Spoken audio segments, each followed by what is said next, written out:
earlier that were found in remember when we were talking about the newborn babies who had the umbilical cord and it was full of carcinogenic and neurotoxic chemicals?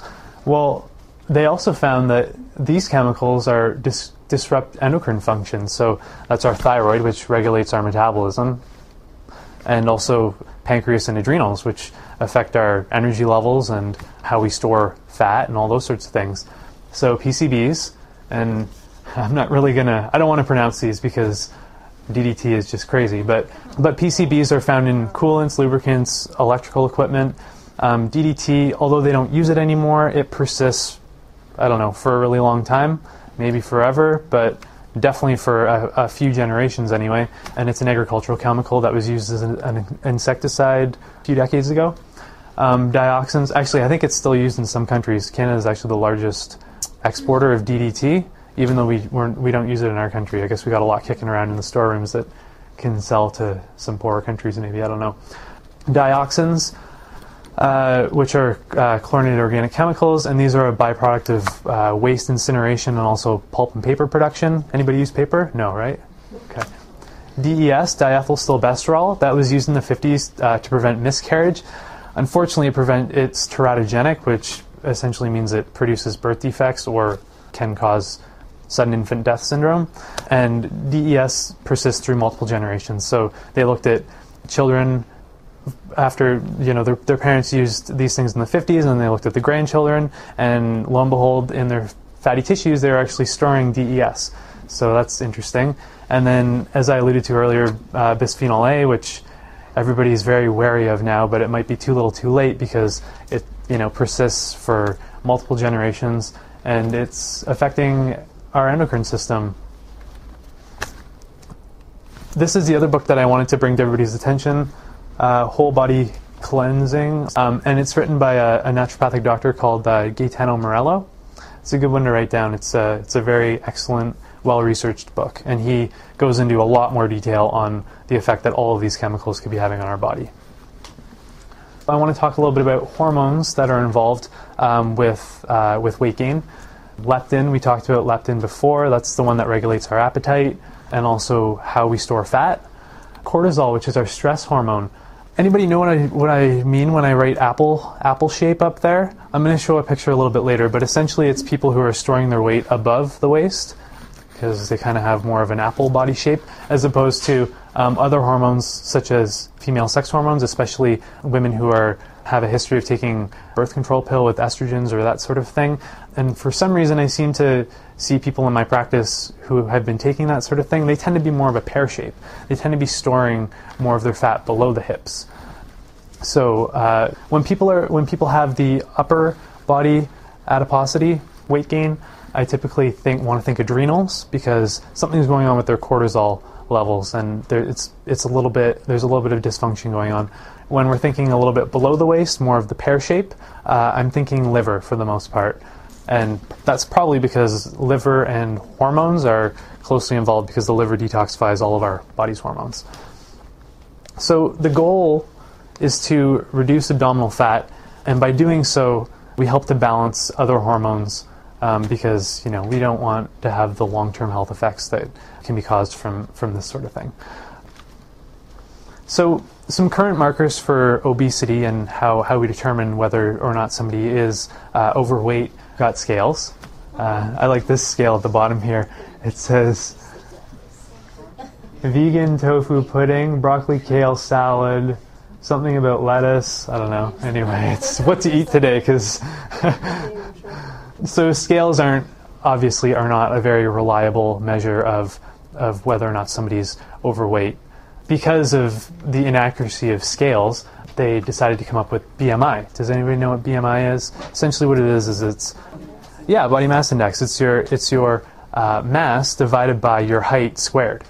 So for some people that gives a really great idea of whether or not they fall into the category of underweight, average, overweight, or obese. But for some people, like if you think of bodybuilders, they could be this really short, super buff, stocky guy who's 250 pounds and he's 5'3", right? And it's like, well, wait a minute, you're not obese at all. You're just totally ripped, right? You look like a gorilla. So that's so obviously there's people that BMI does and doesn't work for. So I don't use that a lot in my practice. Skin fold calipers, everybody know what I'm talking about? That pinch the fat in different sort of areas. Yeah, those are also unreliable because, as we talked about before, the people with the apple body shape, well, they're going to have a lot more pinching going on here, but maybe not as much here.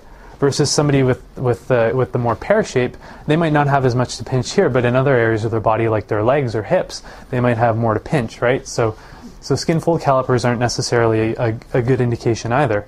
DEXA is actually the gold standard. It stands for Dual Energy X-ray Absorptimetry. Anybody like being bombarded with X-rays to determine their body mass? I don't know. I don't think it's a really great solution. It is the gold standard. And then water and air displacement, a little bit cumbersome. Getting in the bath to find out what your body mass is every time, I don't know if that works out too well either, right? So what I like to use is I like to use waist-hip ratio. As you can see from the two lovely silhouette models we have over there, it basically shows the waist as being the narrowest part and the hips as being the widest part. So it takes a little bit of skill to find out where it is, but after doing it a couple of times, it's actually pretty easy to find. You got to make sure it's straight too. You see some people and it's all like this, and it's yeah. And then the other thing that I use in my practice is the BIA, the bioimpedance analysis, and that's on the next slide, I believe. No, it's on the next slide. Okay, so what we need is better indicators of obesity. Obviously, we know that there's challenges associated with obesity as far as health goes. And we know that scale is only really useful to track changes over time. Like if you're at a healthy weight and then you're gaining weight, then it's probably unhealthy. Or if you're at an unhealthy weight and then you're losing weight, it might be healthy. But it's really hard to tell exactly whether it's a good or bad thing. Yep. I don't see mirror listed there. Sorry? Mirror. Mirror? It can be for sure. Yeah. I don't have mirrors in my office, so I didn't put it up there. And again, I mentioned BMI is inaccurate, but yeah, waist to hip ratio is important. For females, it should be less than 0.8. Males, you want it to be less than 1.0. As a general rule, women who have the pear shape on the right, it's typically a slightly healthier fat distribution than the apple shape. So for women, the pear shape is typically healthier than the apple shape, and that's because, as I mentioned before, how fat has an endocrine-like activity, especially when it's stored around the abdominal area. That's when it has the most endocrine activity. They don't know why, it just does. So this is the BIA. Essentially what it does is it uses algorithms, so algorithms are equations, and from that it can determine essentially what your lean body mass is, or your fat-free mass, FFM, and it also determines your fat mass. This is important because lean body mass, these are your metabolically active cells, like muscle, that sort of thing. These metabolically active cells are the number one biomarker for aging, so that's good. You want, basically, as a general rule, you want to have more lean body mass. More is better for lean body mass. Fat is metabolically inactive. Okay, so here's a little disclaimer. I say it's inactive because less is better, more is not good. But as we talked about earlier, the visceral adipose tissue, the stuff that's the spare tire that's going around in the midsection, it actually can promote leptin resistance. So remember, you need to eat more food to feel full when you have that extra spare tire. And it's actually, technically, fat is negatively metabolically active. So what you want is metabolically active cells, but fat does the exact opposite of that. So I say it's inactive, but it's actually negatively metabolically active. The moral of the story is you want to have less. Less is better for fat. Is that confusing for everybody? Less is more. So water storage is really important as well. ICW is intracellular water. ECW is extracellular water. I always think of it as grapes, kind of like grapes versus raisins. For intracellular water, if your cells are looking nice and big and round and healthy like grapes, that's good. If they're all crenated and shrunken up like raisins, that's bad. That means you have more extracellular water going on. higher ICW is better, and higher extracellular water, it actually could indicate toxicity.